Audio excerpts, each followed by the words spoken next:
The next step is to identify products that you'd like to create. You might not know the answer to that question. You might be thinking that you want to create a certain type of product, but you don't know how or how to even begin. Or you could have a very clear idea of what you want to create. We're all in different places. So wherever you are, it's the perfect place, and you can just take the steps to get to where you want to be. So let's explore this a little bit about creating products and identifying products you'd like to create. Successful products, because that's a question I always get. How do I know if it's a successful product? You don't really know, but you can do some research and you can do some field testing. But the most successful products are ones that you'd enjoy creating and ones that potential customers are interested in. If you're not sure if customers would be interested in it, then what you can do is do a survey in your Facebook group or with your email subscribers, or you can search on Etsy. That's a great place to field test and see what's popular and what people are buying. So study the market. Notice the emails that are coming across your inbox.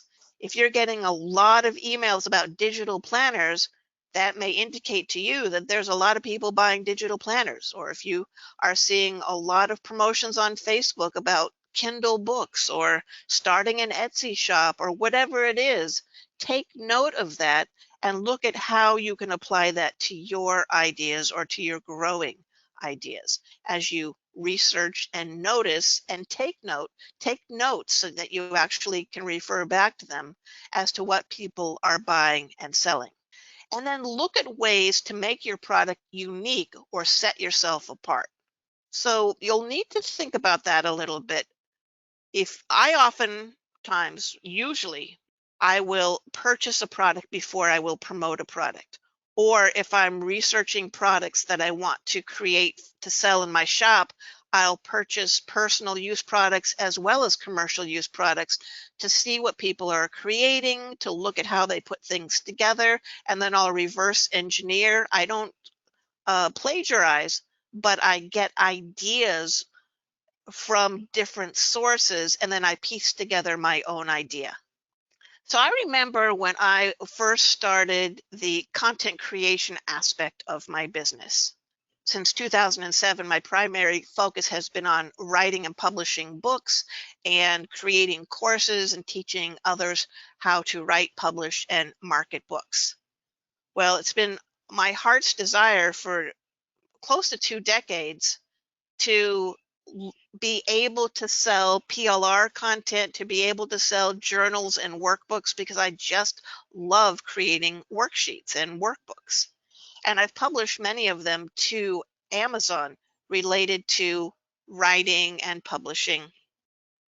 So then what I do is I look at the products, I look at what people are creating, and I did this when I first started creating more printable and digital products, which I love. For me, it feels like art. It feels like arts and crafts. It just gives me incredible joy to create those types of products.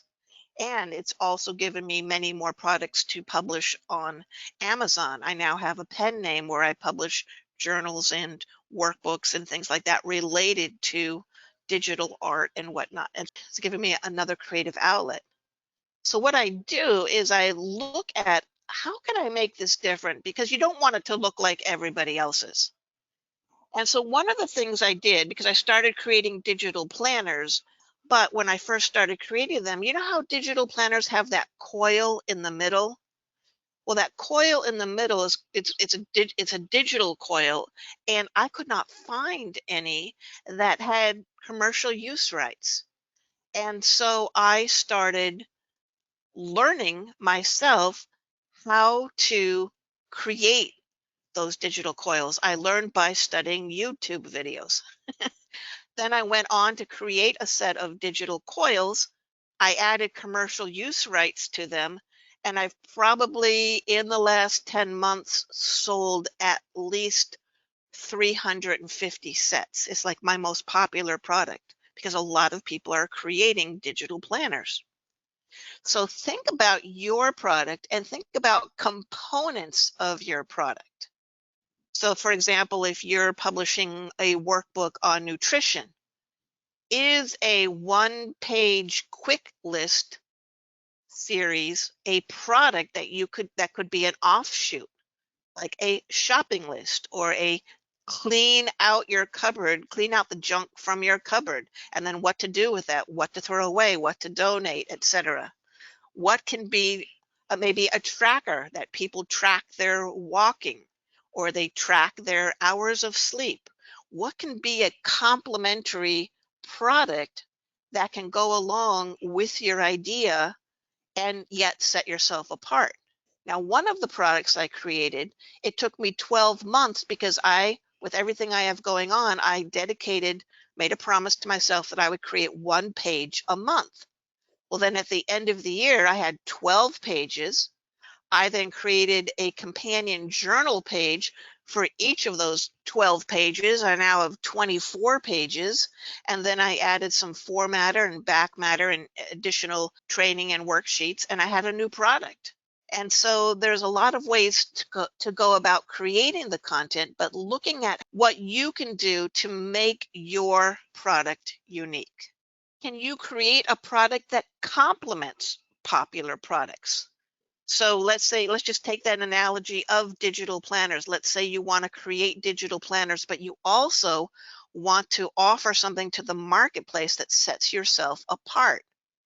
Well, when people create digital planners, they have the background, which they call a mock-up, maybe of an iPad, or where it looks like the digital planner is on a desk or sitting on a table with nature in the background, and you create these mock-ups. That could be a whole product line as an example.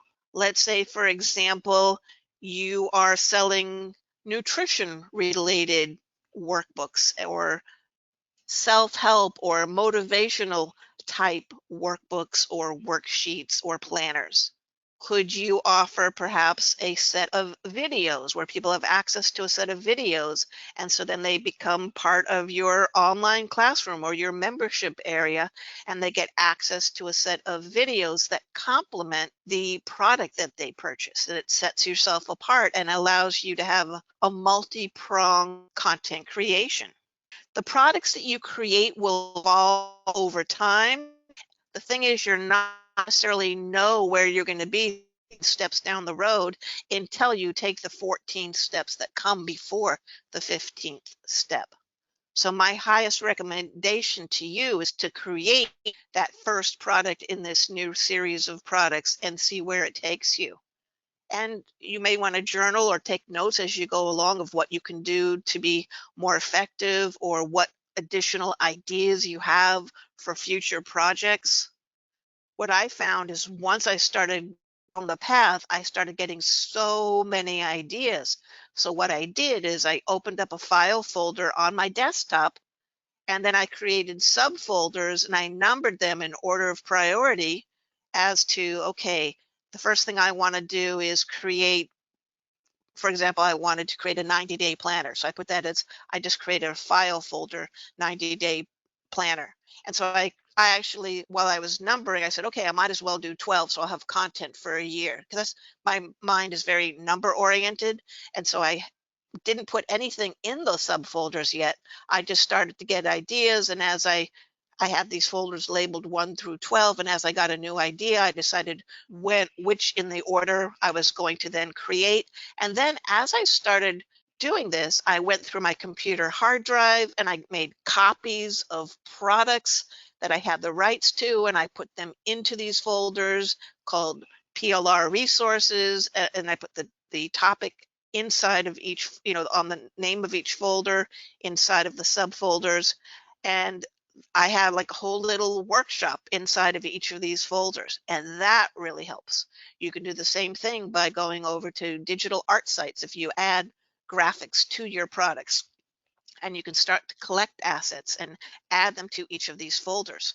If you have notes, if you go to Etsy and you see ideas for what you might want to base your product on, or an aspect of the product you like the way it is at the top right of the page, or a certain type of font, you can save those images into an ideas folder in each of those subfolders. And then your ideas, as mentioned, will grow over time.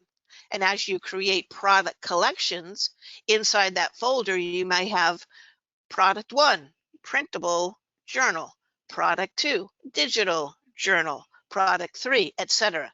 And you can have them all in there clearly labeled. So you're creating this file structure, and then you just replicate that file structure as you go along. So my recommendation to you here is to start where you are and grow from there. Don't wait to have everything perfectly in place to get started. You'll be much further along if you start where you are and grow from there. So you might say, oh, that's all well and wonderful, but still don't know what kind of products I could create and sell. So I have a long list here designed to spark ideas, because what will probably happen is you'll see some of these examples and you'll say, oh, well, that doesn't interest me, but I could do such and such.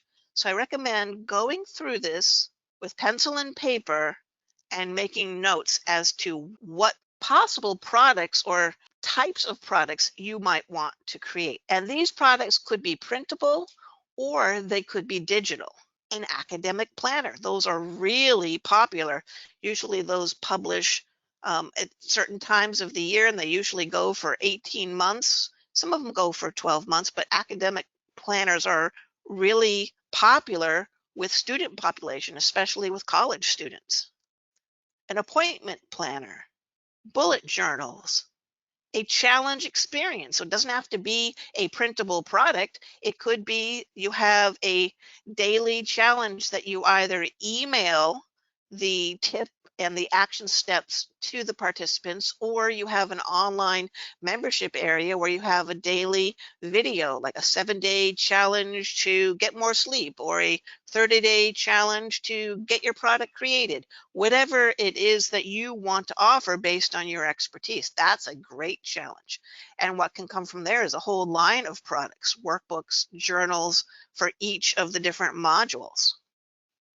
A chores tracker. Could be a chores tracker for adults, could be a chores tracker for teens, for young children. There's 3 products right there. An online course, a course workbook. It could also have a course journal, a fitness planner, a 5-year journal, a goals planner, graphics and assets that your audience would be interested in. A habit tracker. It could be a habit tracker for any number of things, or it could be a blank habit tracker and people could fill in their own items that they want to track. How far they walk, how much they sleep, what they eat, how much water they drink, how much television they watch or don't watch, how many books they read, whatever it is that you want to help people track. Journals for various niches. That could be a whole market unto itself. And if you want to further get ideas for any of these areas, you can search Etsy, but you can also search Amazon.